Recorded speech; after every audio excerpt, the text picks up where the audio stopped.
Everyone knows Stonehenge, and most would consider it a marvel of ancient engineering.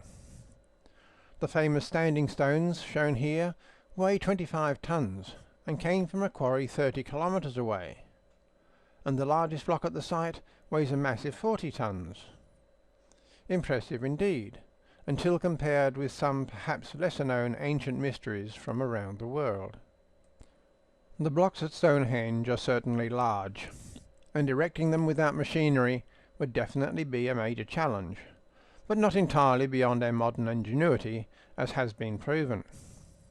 However, it's another matter entirely to explain blocks that were vastly larger, that were somehow carried thousands of kilometres across land as well as sea, in feats still beyond our present technology. At sites like the Temple Mount, it has always been common practice to rebuild using the platform and foundations left by earlier structures. If those remains happen to be a massive stone platform, then so much the better. Far from any thought being given to historical precedents, later builders often did all they could to destroy the evidence of the past as they built to establish their new regimes. The Temple Mount in Jerusalem is sacred to Jews as a site of the first temple, built by Solomon and destroyed in antiquity. Seen here is the Wailing Wall, which extends down 19 layers below the present ground level and contains many giant stones.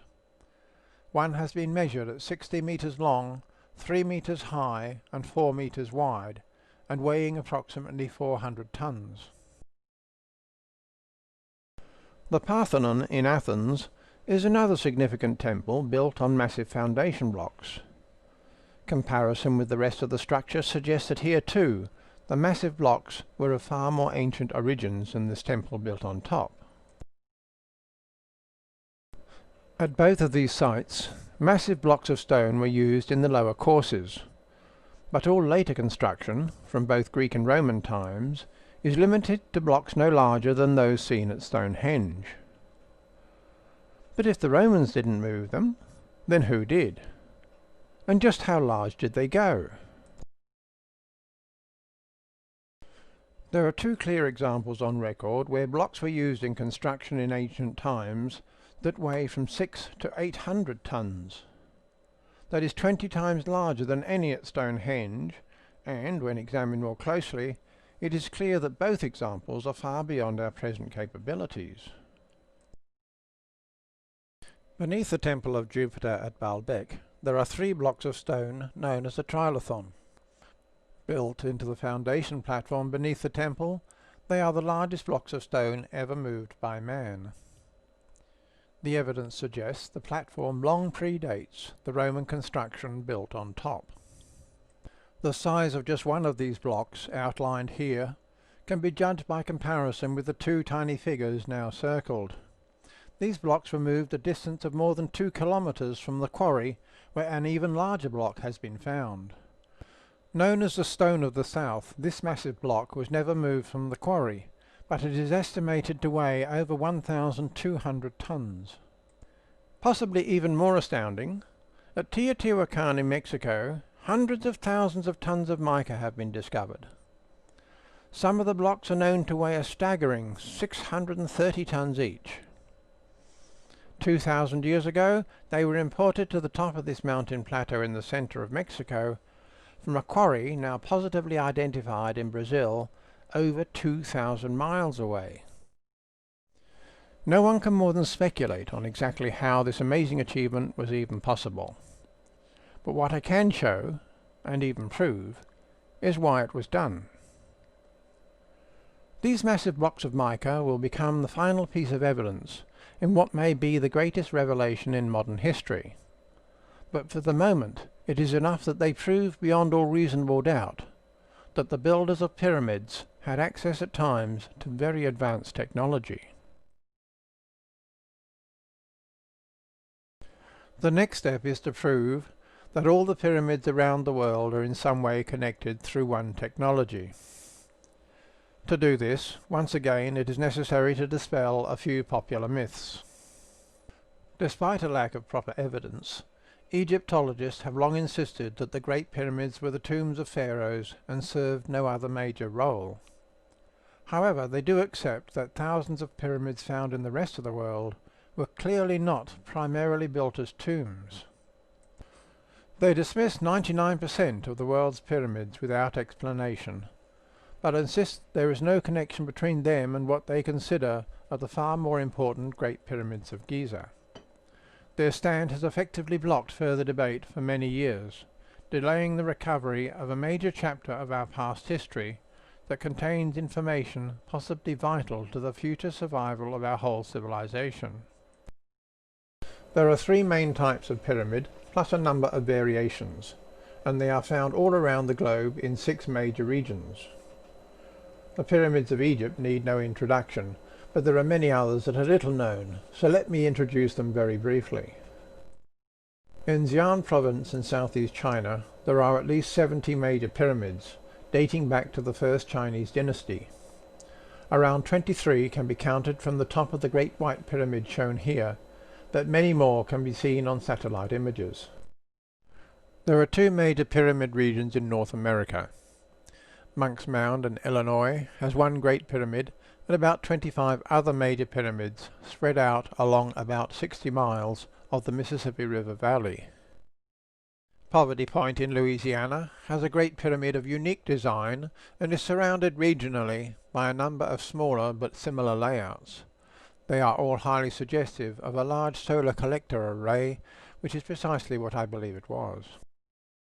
In both of these 2 regions, the main sites were surrounded by up to 20,000 smaller mastaba pyramids, all within a 200-kilometer radius. Most of these small pyramids were destroyed by farmers searching for relics, but only a small percent was ever found to contain any sign of human burial at all. There are at least 6 major pyramid centers at Kakaschi, Sechinalto, Takume, Caral, Nazca and Tiwanaku. At every major site there is at least 1 pyramid, comparable in volume to those in Egypt, plus between 10 and 40 other large pyramids. However, by far the largest concentration of pyramids in the world is in Central America, mostly in Mexico, Belize, Guatemala and Honduras. There are 3 recognized Great Pyramids, well over 1,000 other major pyramids, and at least 4,000 smaller mastaba-style pyramids in just the 35 major complexes, plus probably 10 times that number in the surrounding region. Within tiny Belize alone, on the Yucatan Peninsula, over 600 local communities have been identified with at least 1 pyramid. This pyramid was drawn in Tahiti by a member of Captain Cook's crew, and others have been found in Western Samoa. At Gympie in Australia, a group of 4 stone pyramids supplied the stone the first settlers used to build the town's main buildings. A group of pyramids has been found at Tenerife, in the Canary Islands, and others are reported on the islands of Corsica, Sardinia and Sicily in the Mediterranean, and in the Cameroons of West Africa. At Kandisuka in Java, there are pyramids that are identical scale copies of 2 very different but sophisticated Maya and Toltec pyramid designs found in Central America. They add to the evidence of the global distribution of this technology across 4 millennia. Using a unit of measure known as the cubit, the Egyptians mostly built in multiples of 50. Most pyramids were 100, 200 or 400 cubits square, others were 50 and 150. The Great Pyramid broke the rule by being 10% larger at 440 cubits. A half of its perimeter, divided by pi, reveals its height at around 147 meters high. Pyramids at all locations demonstrate significant ratios in their size and numbers. The design of the Great Pyramid especially was also built to incorporate a significant knowledge of universal constants like prime numbers and the ratio pi. The first pyramid at every site always began as a basic platform with a raised dais at the center. In Egypt they were known as mastabas, and sometimes they were surrounded by a walled enclosure. As other mastabas were added, the first one was repeatedly enlarged and then extended upwards to become a proper stepped pyramid. The first step pyramid at Saqqara began in this way. As shown in this cross-section, it was enlarged 5 times over a period of 20 years to a final height of 60 meters. At the start of the 4th dynasty, around 100 years later, the pharaoh Sneferu began one of the largest and arguably the most significant construction programs in all history. As just a part of it, he began the construction of the first of 3 major pyramids. The pyramid at Meydan, shown here, was completed as by far the largest step pyramid, at nearly 90 meters high. Sneferu then moved to Saqqara, where he began construction of the even larger, strange-looking bent pyramid. However, even before it was completed, construction began on the first true pyramid, the Red Pyramid, also at Saqqara. With many common features, they were originally known as the Shining Pyramids, and the reason why is very much a part of the answer we are working toward. Amazingly, Sneferu then returned to Meydan, and, 20 years after its original construction, converted his very first pyramid into what was to become only the second true pyramid in the world. In its finished form, it was a perfect 2/3 scale model for the great pyramid that his son Khufu, also known as Cheops, was to build soon after.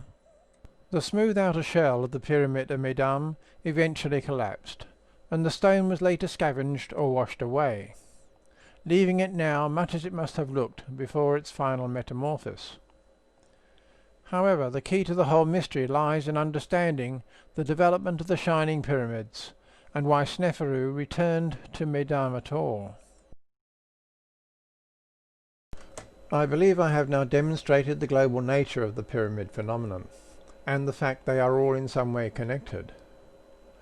This can be shown as entirely correct, but the answer goes much further, and includes a full explanation of why Sneferu's son Khufu then went on to build the most significant structure on our planet. The Great Pyramid of Giza holds the key to understanding the extraordinary use of sunlight and other forms of beamed energy that is at the heart of this mystery. Zos's pyramid at Saqqara was repeatedly enlarged, proving the success of its design, but Sneferu and Khufu still went bigger and better, and the question had to be why. Add a field of mirrors around every pyramid in Egypt, and the solution starts to fall into place. All pyramids were designed to project a beam of energy directly upwards to remotely power aircraft launching vertically into the air. The true pyramids use mainly solar energy, others use microwave. This is no longer mere speculation, it can now be proven beyond all reasonable doubt. By direct comparison, the smaller mastabas and stepped pyramids must have been supplied from above by a source of energy around 4 times more powerful than sunlight. That energy source could only have been microwaves, supplied in exactly the same way as has been proposed in space solar power satellites. The proof can be found in the pyramid complex at Teotihuacan, in those massive blocks of mica that we started with. Mica is the best known electrical insulator, and was used in the massive microwave guide channels beneath the Avenue of the Dead, in the most sophisticated launch complex in the world.